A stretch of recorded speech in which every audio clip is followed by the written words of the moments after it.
নিয়ে সারা বিশ্বের মুসলমান যুবকরা এক এবং অভিন্ন।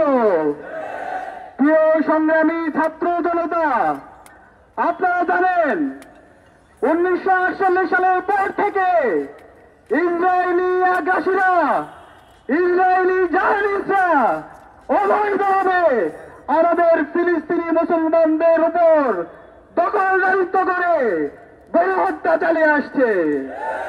এরপর থেকে আজকে আমরা যারা বিশ্ববাসী, যাদেরকে সুশীল হিসেবে জানি, আজকের এই সুশীলরা সেই অবৈধ আগ্রাসনকে, সেই এথনিক ক্লিনজিংকে, সেই গণহত্যাকে তারা বৈধতা দিয়েছে। আজকে বিশ্ব মানবদেরকে আমরা জিজ্ঞেস করতে চাই, তোমরা যে তৈরি করেছো মানবাধিকারের চার্টার, তোমরা যে ICCPR, ICSPR, convention against torture, চমৎকার চমৎকার তোমরা মানবাধিকারের সনদ তৈরি করেছো, আজকে তোমাদের মানবাধিকারের সনদগুলো কোথায়?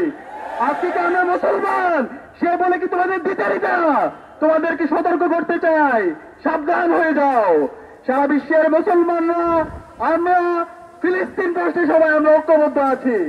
আমরা বাংলাদেশে যেভাবে ফ্যাসিস্ট হাসিনাকে হটিয়েছি, আমরা সাবধান করতে চাই সারা বিশ্বের মুসলমানদেরকে আমরা ঐক্যবদ্ধ করে আমরা মাস টু ফিলিস্তিন অভিমুখে রওনা দিয়ে আমাদের বাইতুল আকসাকে আমরা স্বাধীন করবো ইনশাআল্লাহ। আমাদের গাজাকে আমরা স্বাধীন করবো ইনশাআল্লাহ।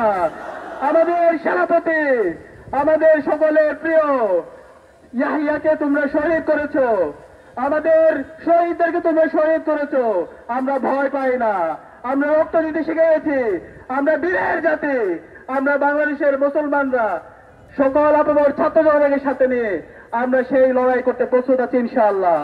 বাংলাদেশের অন্তর্বর্তীকালীন সরকারকে অনুরোধ করবো, বিগত ফ্যাসিবাদী হাসিনা এবং তার দোসররা ইসরায়েলের সাথে বিভিন্ন ধরনের চুক্তি করেছিল, তারা বিভিন্ন ধরনের আইন কিনেছিল।